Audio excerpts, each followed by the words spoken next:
আপনারা যারা উপদেষ্টার পদ পেয়েছেন আওয়ামী লীগকে পুনর্বাসন করবেন, পলিটিক্যাল ডাইনোসরকে জাদুঘর থেকে আবার গণভবনে ফিরায় নিয়ে আসবেন। বোকার স্বর্গে বাস করছেন, বোকার স্বর্গে বাস করছেন। আওয়ামী লীগের মৃত্যু হয়ে গেছে। আওয়ামী লীগ জাতীয় পার্টি এবং 14 দলের ডাইনোসর লাইক কঙ্কাল হয়ে গেছে। যেই আওয়ামী লীগকে দেখতে পাচ্ছেন, এই আওয়ামী লীগ জাদুঘরের জন্য আওয়ামী লীগ। বাংলাদেশের রাজপথে রাস্তায় এই আওয়ামী লীগ আর কোনোদিন ফিরে আসবে না। আপনারা যারা উপদেষ্টার পদ পেয়েছেন আপনারা বুঝে উঠতে পারতেছেন না যে আসলে আপনারা কোন চেয়ারে বসছেন। লনে বসে ছবি দেন, জেনেভা জুরিকে লেকের পাশে গিয়ে রোমান্টিক জাম্পার পরে ছবি দেন, বোধ করছেন বাংলাদেশ বাংলাদেশ হয়ে থাকবে। আওয়ামীকরণ করবেন। অন্তর্বর্তীকালীন সরকারকে বলছি, 1 নম্বর কাজটা ইমিডিয়েটলি করবেন, গণতদন্ত কমিশন হতে হবে। কয়জন লোক গণকবরে গেছেন, কয়জন আহত হয়েছেন, কয়জন রাবার প্লেটেড গুলি খেয়েছেন, 7.62 ব্যারেলের যেই রাবার বুলেট ইউজ করা হয়েছে, যে অস্ত্র ব্যবহার করেছে, এটার অনুমতি কে দিয়েছে? গত 16 বছরের প্রত্যেকটা ডিজিএফআই এনএসআই ডিজিকে ডেকে এনে গণতদন্ত কমিশনে জিজ্ঞেস করবেন কোন কোন পুলিশ অফিসার কোন কোন জায়গায় দায়িত্ব পালন করেছে। তাদেরকে সবাইকে এনে জেরা করতে হবে। সেখানে সারা বাংলাদেশ প্রশ্ন রেজিস্ট্রেশন করে জমা দেবে যে এই গণতদন্ত কমিশনে কি কি শুনানি হবে।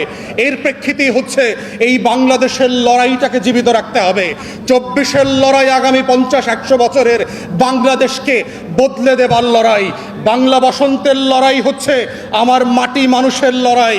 এই বাংলা বসন্তের লড়াই হচ্ছে তিতুমির শরীয়তুল্লাহ রজব আলীর লড়াই। এই লড়াই বাংলাদেশের লাল সবুজের পতাকার লড়াই। এই লড়াইয়ের সাথে গাদ্দারি আমরা আগেও মেনে নেই নাই, ভবিষ্যতেও মেনে নেব না। তাই আপনাদেরকে সাবধান করছি, আহ্বান করছি, দয়া করে এই লড়াই থেকে কোনোভাবে বিচ্যুতি যেন আপনাদের না হয়। তাহলে আবার 6 কোটি তরুণ আবু সাঈদ আর মুগ্ধ হয়ে রাজপথে ফিরে আসবে। সেই লড়াইতে আমরাও থাকব, দেশবাসীও আবার নামবে। সেই বাংলা বসন্ত কিন্তু অনিবার্য বিপ্লবের ইতিহাস তৈরি করেছে। এই ইতিহাস ভুলে যাবার মতো না। আপনি পাঠ্যপুস্তকে এই ইতিহাস দেবেন না।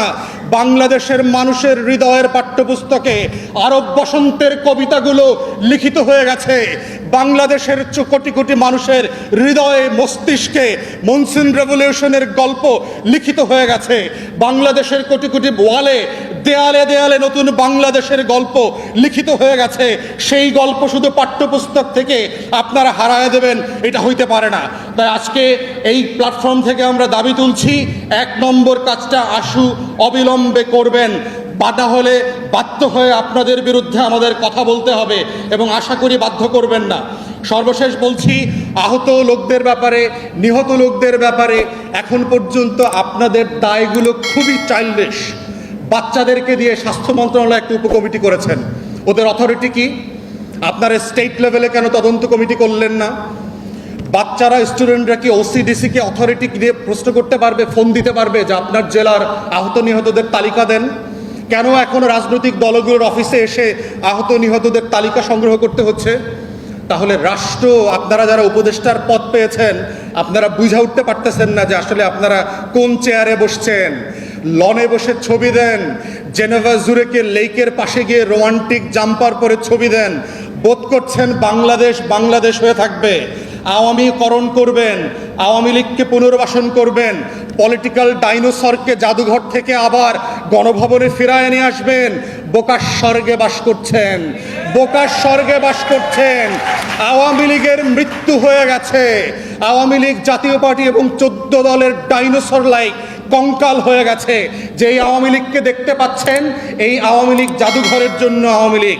বাংলাদেশের রাজপথে রাস্তায় এই আওয়ামী লীগ আর কোনোদিন ফিরে আসবে না। মুসলিম লীগের ইতিহাস থেকে শেখেন এবং যারা আওয়ামী লীগকে ফিরায় আনতে চায় তারাও মুসলিম লীগের ইতিহাস থেকে শেখেন। মুসলিম লীগ কেন বাংলাদেশের থেকে ইতিহাস হয়ে গেছে এত বড় অবদান থাকার পরও? কেন আওয়ামী লীগ আজকে মুসলিম লীগ হয়ে গেছে? অতএব সেই ইতিহাস থেকে শিক্ষা নেবেন, সেই আহ্বান জানিয়ে আমার বক্তব্য শেষ করছি। সবাইকে অসংখ্য ধন্যবাদ।